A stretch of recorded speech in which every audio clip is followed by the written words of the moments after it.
Until last week, when I did a video on all of the Republican candidates for president, I had no idea that so many Ron Paul supporters would watch it, or that a fair number would be in the Crocodile Army.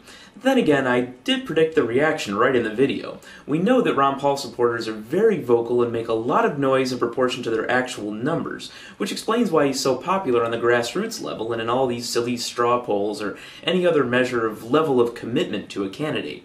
I reviewed 7 different candidates in that video, though, tagged the video with all of the candidates' names, and there were dozens of people that came to Ron Paul's defense.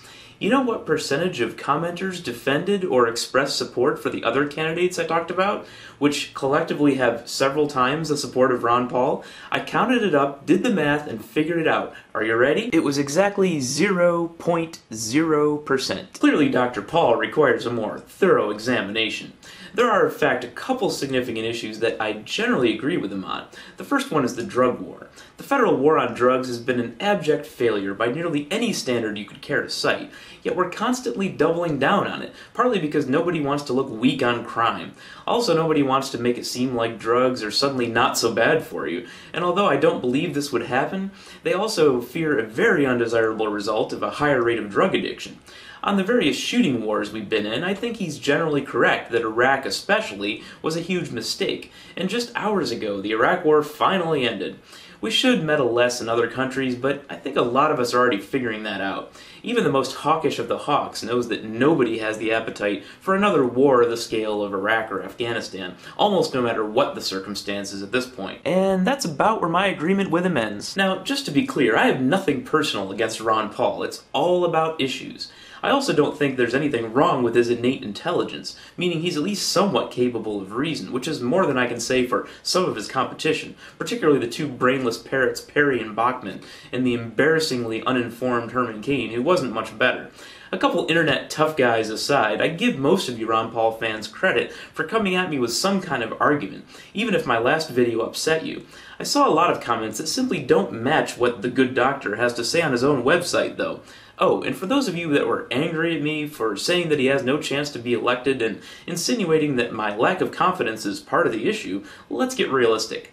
I'm not your problem right now. You need to convince the Republican primary voters first, so good luck with that. I think even today about half of them are birthers. There was quite a lot of commenting about Ron Paul's being a creationist. For someone who's a medical doctor, you'd think that accepting one of the major underpinnings of his own profession would be a bit of a no-brainer.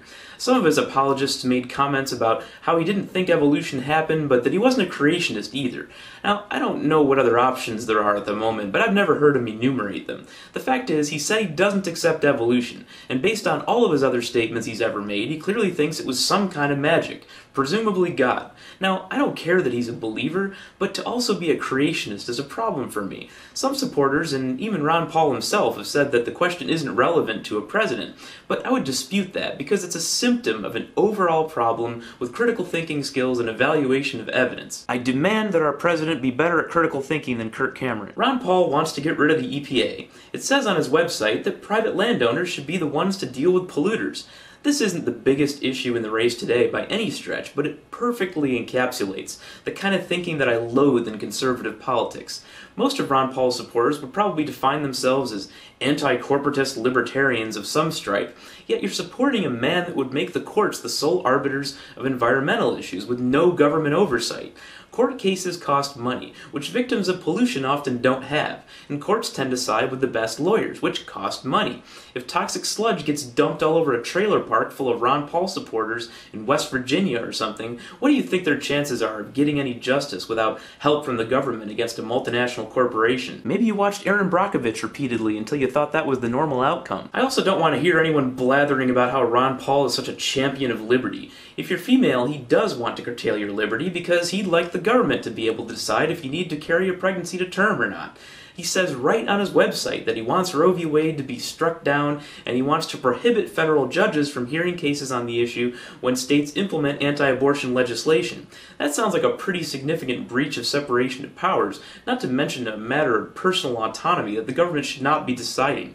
It's funny how he wraps himself in liberty and the Constitution when it comes to taxes and the national ID issue, and then changes his tune on this issue. He's all for personal liberty when it suits him, just like the rest of them. Even worse than most of his opponents, he appears to be advocating complete dismantling of most social safety nets. though he's often short on details. This, of course, will accelerate the gap between the rich and the poor. In any capitalist system, there will be such a gap, and that's okay to an extent, but there's a point at which it becomes unsustainable, and that point is fast approaching, if it's not here already.